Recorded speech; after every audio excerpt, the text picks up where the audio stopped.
Бұл страница бітті. Так, режим фокусировканың кнопкаларды қояйық. Режим драйва деген не бұл? Жоқ, бүйтіп фокус аласың ғой. Анаумен ба? Мынаумен. Қайсың деп? Біреуіне фокус болушы еді. Қою керек, короче. Қойып тұр. Иә. Фокус іздеп өтіп көрдім. Этот зеркальный экран фокус табу қиында. Экран топ настройкаға нәрсе болатын растян вообще. Экран никак фокус алмайды лучше. Аналарда бет ала сала ма фокус сонда? Менде мысалы RP-да чем экранда тез болады, чем глазоктарға. Олар цифровой да. Иә. Фотоны заранее тауып, фокус заранее беріп тұрады. Иә. Просто настройканы жасап алатын да. Тұра бересің. Так, дополнительные задания бар. Нормально. Так, и А деген скоростной емес, или S деген скоростной болады. С шығар. Ай, типа спид деп тұрсың ғой. Иә. Нені қойдың сен жаңа? Экранның фокус жеткіз тез. Тез ба? По идее, S-тем объектив болмаса айта алмайсың ғой. Сөйлемеуім керек. Давай. Арайханға қарай ма? Аха. Давай. В общем, одан столько керек жоқ екен. Так, информация. Этот сурет шыққаннан кейін. Жоқ, былай немен жүре берсе?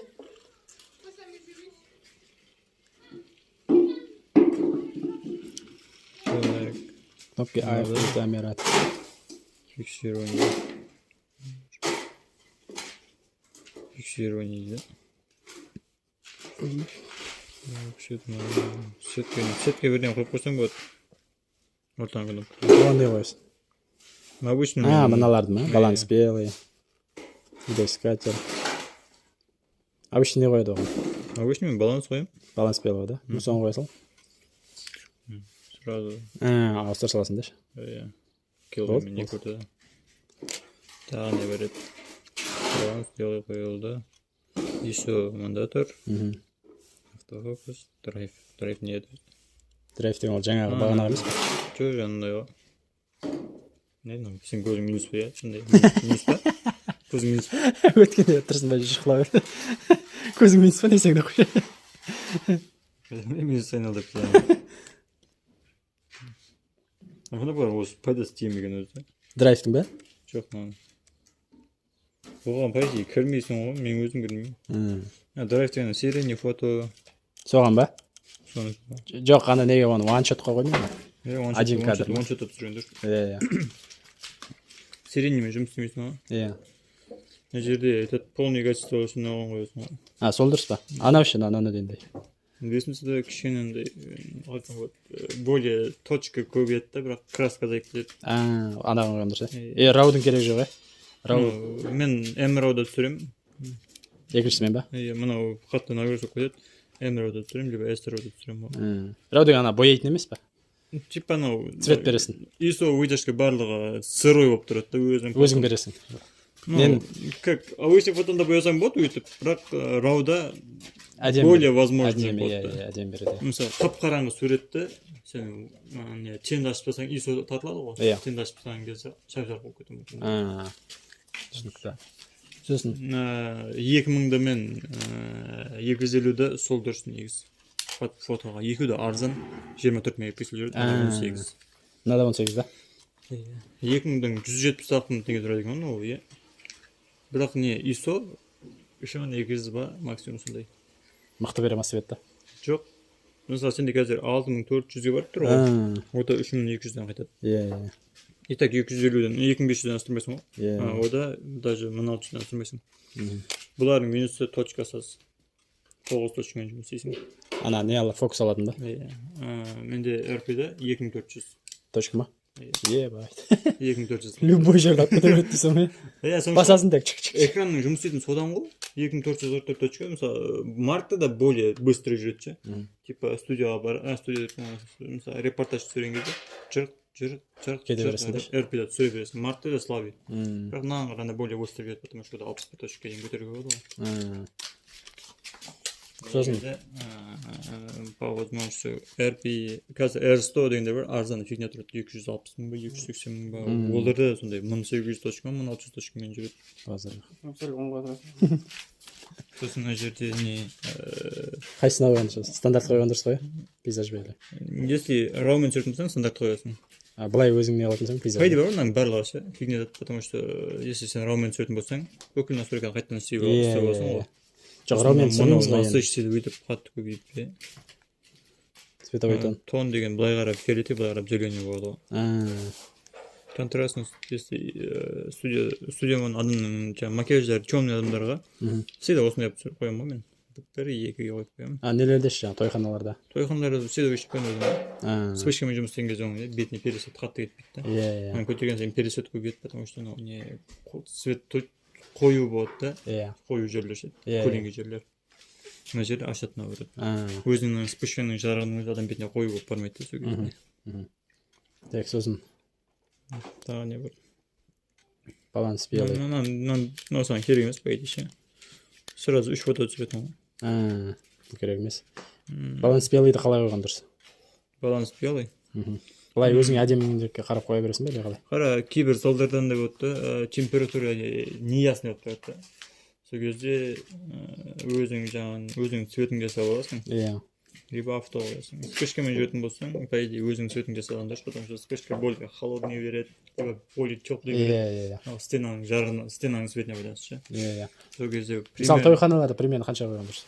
Әр тойханада әртүрлі, бір тойханалардың стенасы сары, біреуінікі жасыл, біреуінікі көк. Мысалға көбінесе тойханалары 4700 болады, 5200 аралығында.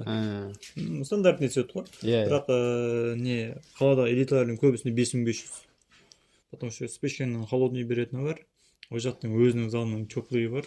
Теплый емес, ол жақта холодный, то есть. Бізде шымағанда теплый ғой. Нұрға басына сап-сары стена ғой. Ол жақтан неординарный цветтер ғой. Сосын так, поставь настройка, не бар. Звук, коррекция. Надо білетін жерсің? Олар білеміз, Жіберіңіз, осы қолдан екен өз көрдірші. Андай объективтер болады ғой. ТТ объективтер білесің ба? Андай зат болмайды, ТТ объективтерде. Андай тырнақ болмайды. Прям механика да. Макроның макросы. Бірақ цвет сода таза стекло жүріп цвет тымық береді. Видео алдан көрінесің. Сосын мыналардың керегі жоқ па? По желанию цвет беріп қойсаң болады. Для көрсеткен кезде адам әдемі болады. Более холодный. Соны мысалға жасыл мен қызылды қоссаң, ортасы сары цвет болады. Солай жұмыс істейді ғой. Қандай қойған дұрыс бұны? Жаңа әдемі болып көрсету үшін нормал. Көк пен розовыйдың ортасы фиолетовый болады. Мына жерде более көк жасыл шығады, бірақ жасыл цвет көп болады мына уголда пурпурный цвет шығады. Мен өзім 3/1-ге қоямын всегда. Сөзге ма? Көк жаққа, если қатты холодный болып баратса, кішкене жасыл берсең теплый цвет ше. G2 қойып істейсің. Green 2, Blue 3. По идее, M1 мен Blue 3. Көбінесе осымен жүремін ғой. Приоритет нормально шығады. Любой жер әдемі көрсетеді. Фтек. Мына заттар апсасы. Қай зат? Қызыл ортада. Ана точканы ма? Пойди нормально. Сол объектив жақсы екен, жарық жақсы берген. Бірақ ақ екен жаман екен да. Қызыл болу керек де. Қызыл дұрыс. Сосын жаңағы түсірген кезде ше? Full frame саласың оны обрезкамен түсіреді. 1,5 меньше, 1,5 больше. Типа зум көрсетеді да. Иә. Қазір сенде 1785 қой. Сен full frame салған кезде 35-105 болып қалады. Зумовый алып. Full frame неге аппаратқа салсаң да? Иә. Сосын адам түсірген кезде ше? Жаңа ғана мыналарын қаншаға қойып түсіру керек? ISO, выдержка, не дегенде. Так, қара, выдержка былай жұмыс істейді. Бұл түнер түскен сайын более длинный болады да. Кадр ше, соны затвордың ашылып жабылған уақытының скорості. Ұзақ қалады.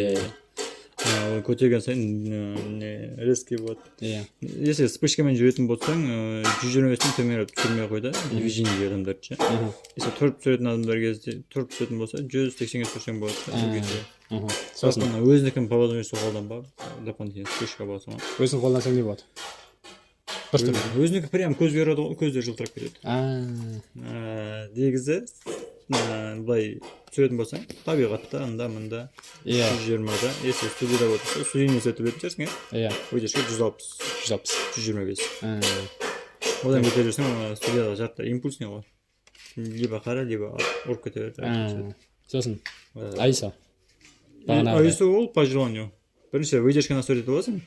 Вспышка болса вспышка, болмаса мысалға. Без вспышка сен 1.4 ультрасоникпен түсіретін болсаң, 320-400 движение анығатты репортажға келетін кездеші. По идее, наған дополнительный экран жауға болмайды. Болады, HDMI-мен ба? Болады. Дополнительный экран жауып қойсаң болады. Либо телефонға жалғанса болады, жоқ. Бұған толық экран жауып болады. Экран жалғап, мына жаққа бір калитка болсын маған. Калитканың үстіне экран қойып қойсын да. Қарайсың. Как өзінің отражение стоп істемейді да. Глазокта тұра береді, бірақ сенде экранда көрсетіп қояды. Түсірсең болады. Бірақ лучше РПшка алсаң дұрыс қой. Менікіне жетпейді дейсің. Жоқ, қиналып жүргеннен де. Ал тойханада болсаң қанша қойсың? Со, если без вспышка түсіретін болсаң 320-400-ден түсірмейсің.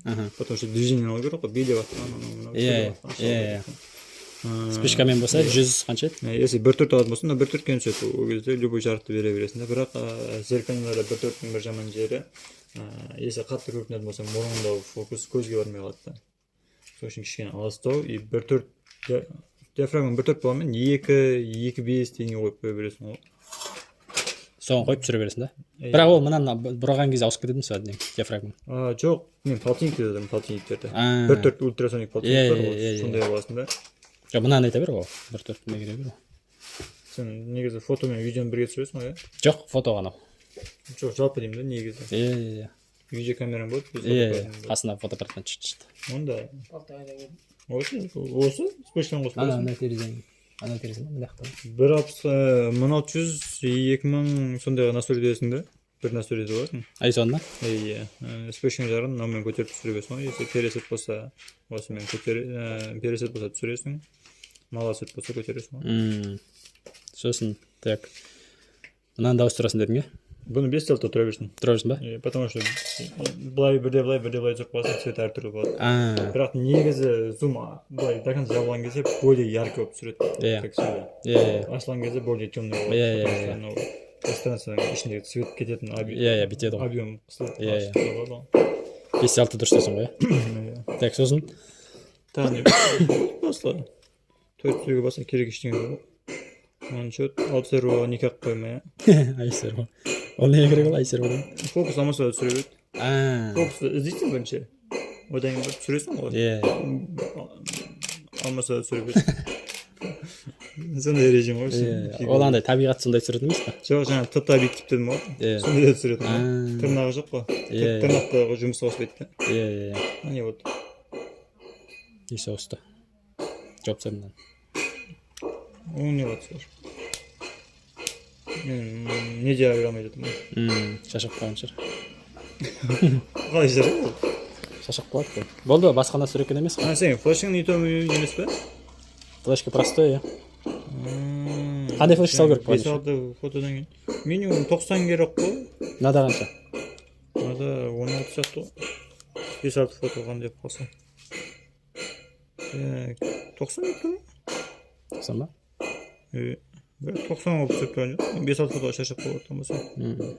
Бірақ қызыл жанған жоқ қой. Оғалай шашып. Әжері қызыл жанып қалды берсің. Подряд түре берсің. Может, бұдан өзі шашаған шығар. Бір фото алып на флешін ето. Новыйын салу керек, Паузаны что микро қолданбаса іздейтін өзің қолданбаса. Менде потому что бір фотография 35-32 мегабайт болады да, мен 150-дің өзімен қазір 40 фотодан бірден алдырып тұрамын. И то артында бір-ақ минут задержка болады.